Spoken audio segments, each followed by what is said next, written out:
Këta askush nuk mund ta fshehë. Çdo interpretim tjetër është arbitrar, është një falsifikim i rëndë e i dëmshëm i historisë. Në dosjen gjyqësore ndaj ish-ministrit të Brendshëm Kadri Hasbiu, të publikuar vite më parë nga gazeta Dita, evidentohet një episod i veçantë nga fillimi i viteve 60. Sipas materialeve, regjimi komunist në Tiranë ka tentuar të sigurojë në mënyrë të palishme informacione dhe materiale sekrete që lidhen me prodhimin e bombës atomike dhe armëve antitank të telekomanduara. Ky operacion, sipas dëshmive në procesin gjyqësor, rezultoi një mashtrim. Në seancën e 8 të gjyqit, i akuzuari Llambi Peçini rrëfen se përmes një rrjeti agjenturor në Itali, u pretendua se mund të siguroheshin këto teknologji sekrete kundrejt një pagese prej $8.000.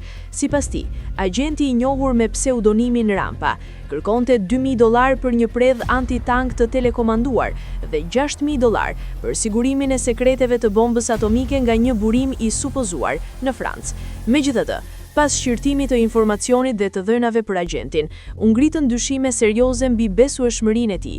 Peçini deklaron se kishte rekomanduar që pagesa të mos kryhej, duke cilësuar rastin si të dyshimt.